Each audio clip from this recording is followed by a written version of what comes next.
嗨，今天要来介绍艾咪咪的一些产品。首先介绍的是我爱水凝扣油妆前防护乳，这是他们 Oil Cut 系列。另外还有推出同系列的蜜粉饼，我以前已买过他们的蜜粉饼，还蛮喜欢的。这次来试试看妆前乳，售价为新台币350元，约11.7美元，有40ml。以妆前乳的价格来说，算是便宜。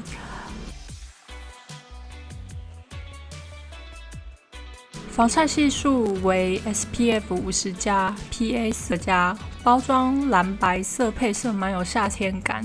软管包装也比较卫生，上面有防伪的贴纸，软管开口也有锡箔贴纸，盖子很轻，流动性蛮高的，符合水凝乳的特性。只是我觉得涂抹虽然很容易，但并不好推匀。还好这种质地很快就可以推成透明色。妆前乳的气味是花香，涂抹的触感很油，而且这个油感不会因为妆前乳推匀而消失，会一直停留在皮肤上。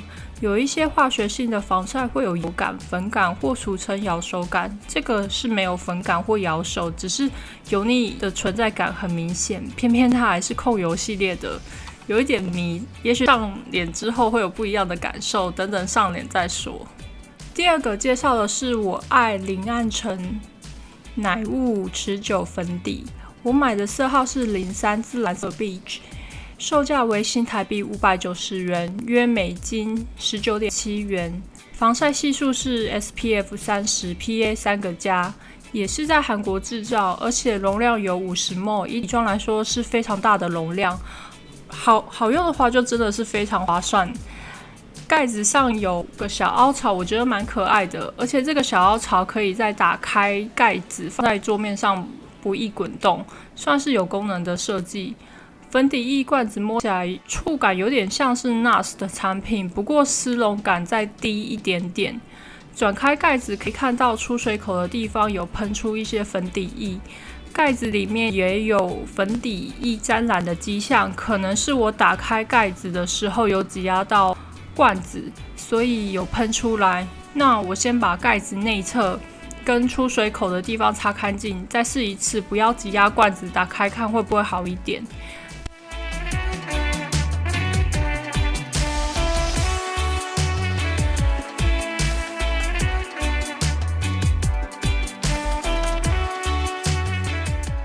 也有可能厂商粉底液灌太满了，那轻轻的打开，尽量不要挤压罐子，之后状况有好很多。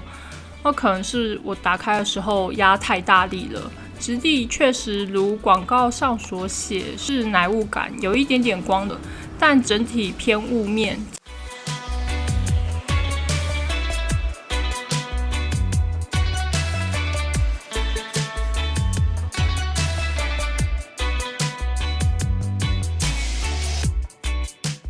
测试一下延展的程度，看起来是没有什么延展性哦，挤出来的量应该是可以涂整脸。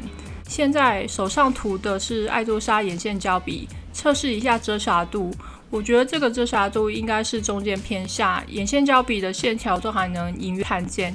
广告词标榜这是有玻尿酸保湿成分，可以贴合肌肤纹理，并且打造防水抗汗30小时持妆不暗沉。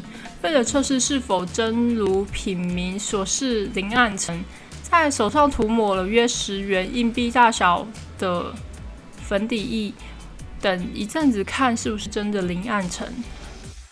另外我还有买一个彩妆式修容盘，我爱冷萃摩卡修容盘，是偏冷的色调。它还有一个偏暖的色调，是我爱暖贝卡布修容盘，不过我买的这个是偏冷色调的，盒子蛮可爱，侧面有小广告词，封面蜂巢的压纹我也蛮喜欢的，开口也有防伪贴纸，总共是11.4克，产地也是韩国。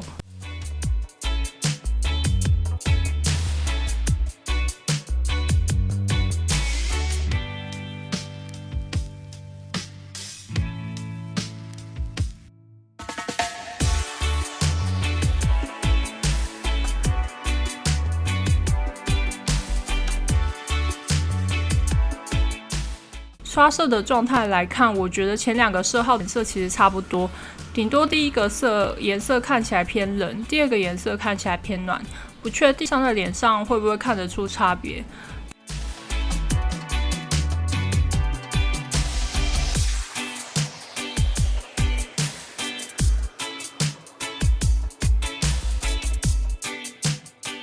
另外官网还有送一个镜子赠品，可是我不太喜欢。这个镜子是一个放大镜，放大镜会让我的眼睛很难对焦，看久了眼睛很累。不过大小跟重量我觉得适中，我应该会送给适合的朋友。上妆前我先说明一下，我的肤质是异位性皮肤炎，肤的色调是中间色，老明暗度介于第2明亮色与健康色中间。我最近买了一件 Spy Family 跟 Uniqlo 联名的衣服。首先我们先来试一下控油妆前乳，我蛮喜欢它是挤压式轮光，而且它本身有一个花香，但是味道并不是很重，大概必须要凑近闻跟涂抹脸部时才会闻得到，涂完又不会闻到了。虽然我对人工的味道很敏感，这个还是可以接受的。涂抹之后的触感真的是整个偏油，我不认为这是一个清爽凝露感，反而是油脂感。虽然不会粉粉咬手，但是手上的油感并不会因为抹开而消失。经过这1星期的实测，我非常确定脸上是有油的感觉，不会随着时间消失。接下来我们来上零暗沉奶雾持久粉底液。我左边的脸是用 Salon 水滴型美妆蛋沾湿去上的，刚上去看起来其实表现还 OK， 只是粉质远看还可以，近看很粗糙的类型。可以看到我脸颊上的粉体已经有开始结块了，我的脸颊确实是偏干，不过刚上去就结块也是蛮惨烈的。那另外一边改用 Salon 的粉底刷上。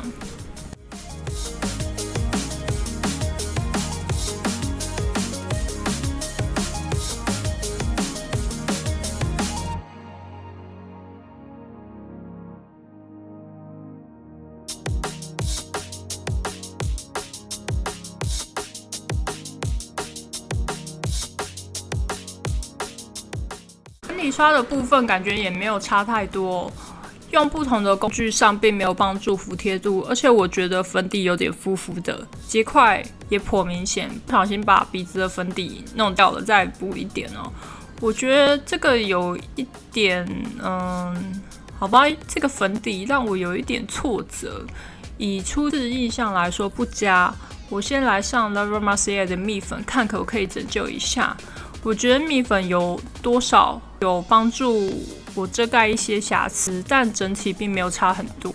眉毛的部分是用 Anastasia Beverly Hills 的眉胶跟透明眉膏。那接下来我们来上我爱萃摩卡修容盘吧。这个修容产品本身有一个很浓厚的考布雷的味道，3个颜色都有考布雷的味道，而且它的味道是随着颜色深浅递增的，颜色越深味道越重，非常奇妙。我先用较深的2个颜色混合来当修容，本质不算太飞粉，修容盘的大小也适中。大面积的刷的话，其实可以蛮快速的。然后我们现在时间已经经过了2个小时，我们看看手上的粉底是不是真的所谓的不暗沉。先来上新的粉底哦，看起来还是有暗沉啊，大概按个半截吧。好，我们先来重新再看一次品名，我爱零暗沉奶雾持久粉底液，零暗沉，来看一下它的广告词哦，是韩国团队研发30小时的持妆技术，即使到了傍晚也不脱妆不暗沉。可是我才经过2个小时哎，来看一下它测试的方式哦。粉底涂在脸上24小时之后，测试员以肉眼观察1小时及涂在脸上24小时后，实验结果是没有过敏反应的哦。所以你们可以看出有没有过敏反应了，按了半截的粉底会看不出来吗？品名的第一个诉求就失败了哦。等等我出门看是不是有办法维持第2个持妆的诉求哦。眼妆来使用 Anastasia Beverly Hills 的 Novella Volume 5，这是一个几乎全紫色色调的眼影盘，我之前有做过试色与详细介绍。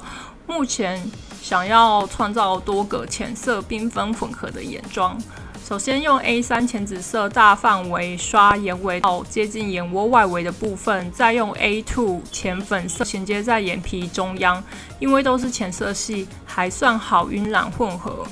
接着用E14有点明黄色涂上眼皮前半部，眼窝外层也用明黄色晕染，用一支干净的晕染刷整理一下眼影外围轮廓。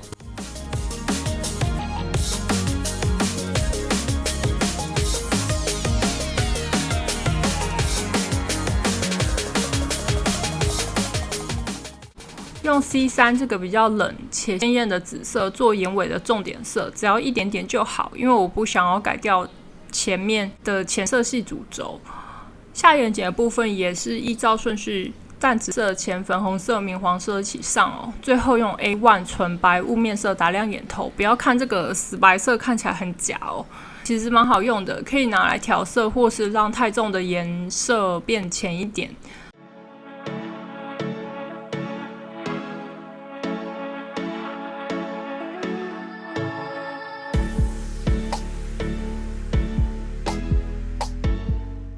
这是上好眼妆跟刷上睫毛膏的样子。很抱歉，我右眼又过敏了哦，就是没有特别上眼线。隐形眼镜是蒂康月抛莉迪亚粉。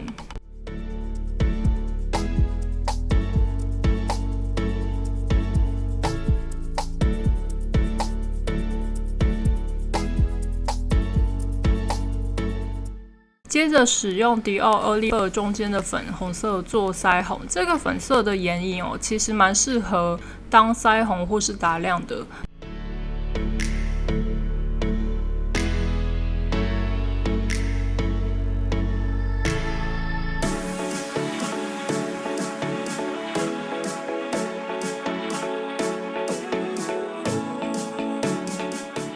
最后使用 Palmograph 的 Beautiful Stranger 唇膏。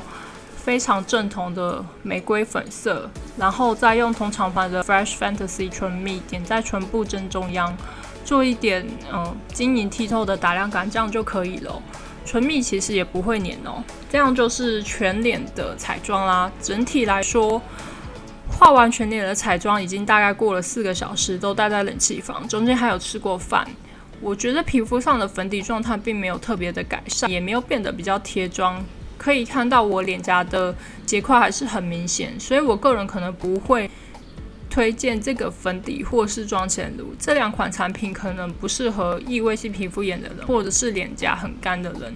然后我应该要出门了，先秀一下我胸口的 Ania。接下来这是经过10个小时，中间完全没有吸油补妆或是做任何补救措施的状态。底妆因为有出油的关系，是有比较融合。但也因为出油状况很明显，令我怀疑妆前乳其实没有什么控油的功能。令我困惑的是，我不是上了控油妆前乳吗？为什么还能够变成这个样子？另外，粉底标榜防水抗汗在哪里？手一摸，粉底也是掉得乱七八糟的，T 字出油真的特别严重。那如果底妆很难撑住口罩拖拖带带的话，那我的额头可是没有戴口罩的哦。额头也是出油很明显，本应该是标榜控油妆前乳跟抗汗防水不暗沉的底妆，结果就是任何一个诉求都没有达成。实测结果到这边，我已经觉得艾咪咪可能对于他们的广告词需要再多做琢磨，毕竟连一个诉求都达不到，也是蛮扯的。底妆类的可能就要再研究改善后再推出会比较好。今天就先这样啦。感谢各位收看，拜拜。